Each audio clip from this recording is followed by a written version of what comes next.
So in order to understand the risks associated with GMOs, I'm going to back up and talk about the process of creating a genetically modified organism. Because if we understand that, then a whole host of other things, a whole host of things that can go wrong, all of a sudden become clear.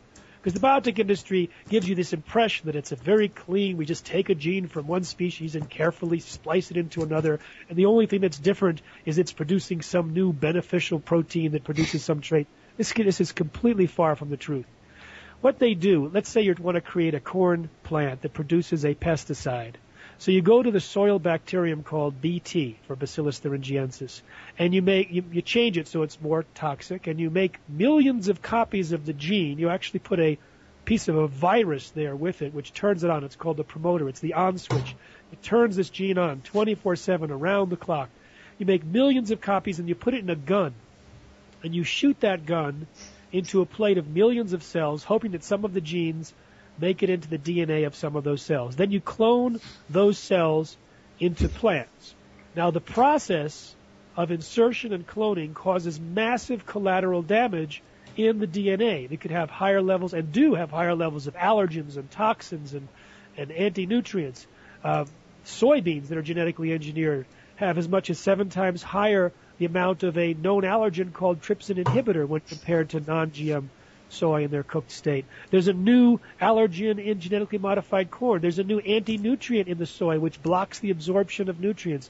They don't look for these things. These are found after they're on the market by some few of the independent researchers that are doing their work. But getting back to the process.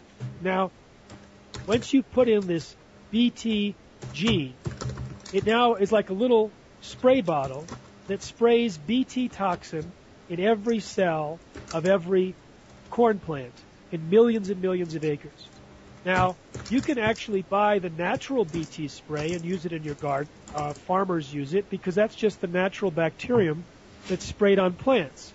And because of that, the EPA, Environmental Protection Agency, and the biotech companies claim that Bt is safe for human consumption because it has a history of safe use. They claim that humans and mammals don't react to it at all. But this is clearly false. Based on peer-reviewed published studies, animals like mice that were fed Bt had damaged tissues and immune responses as powerful as if they'd been fed cholera toxin, and then they became multiply chemically sensitive where they started to react to formerly harmless compounds. Now, in the Pacific Northwest, when they sprayed Bt by airplane to kill gypsy moths, about 500 people complained of allergic reactions or flu-like symptoms. Some had to go to the hospital. Now, with the Bt in the corn, it's thousands of times more concentrated than the spray version. It's designed to be more toxic. It has properties of a known allergen, and it's wreaking havoc. For example, thousands of farm workers who are harvesting cotton in India that's engineered to produce this Bt toxin are complaining of rashes all over their bodies and the same allergic and flu-like symptoms as those in the Pacific Northwest that were sprayed with Bt.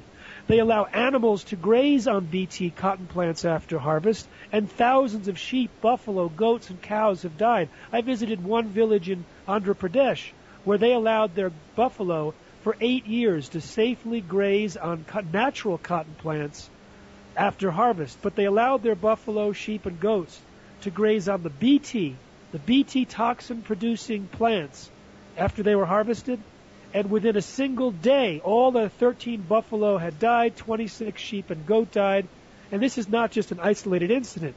There's shepherds that say thousands of their sheep had died. And also some of the buffaloes eating cottonseed in northern India are getting reproductive problems, and the calves are dying and the adults are dying.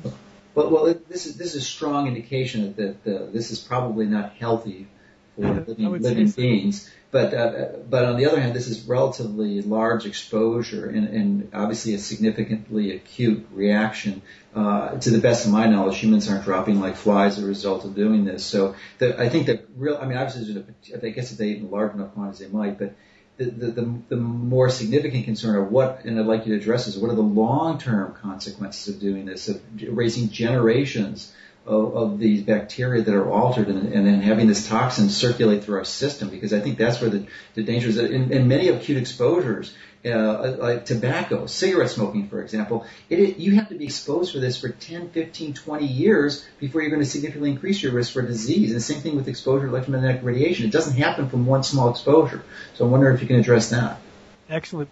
Well, if we look at some of the research of rats and mice that were fed the Bt toxin, the corn, and these were like probably 11% of their diet or 33% of their diet, so it's actually a reasonable amount of exposure, especially if you're compared to Mexicans or people in southern Africa where they have lots of corn. There were evidences of toxicity, especially in the liver and kidneys. There were immune reactions. The Italian government did a great study where they exposed mice to one of Monsanto's popular Bt corn varieties. Huge variety of immune responses, which, if you look at them, and I gave a talk to the American Academy of Environmental Medicine exposing the relationship between GMOs, autoimmune disease, and inflammation, we went deeply into the kind of diseases that humans have associated with the kind of problems that these mice were having. And then in terms of long-term studies... Well, why don't you list a few of those? I mean, it sounds like they're mostly autoimmune diseases.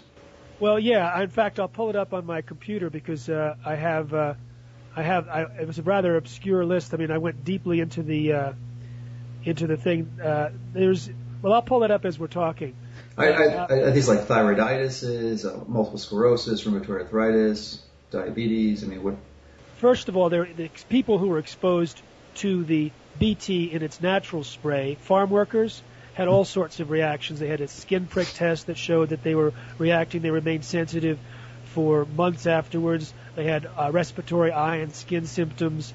The implications were that exposure may lead to allergic sensitization. And expert advisors to the EPA said that mouse and farm worker studies suggest that Bt proteins, which the EPA claims are completely safe, could act as antigenic and allergenic sources, and yet the APA completely ignored that.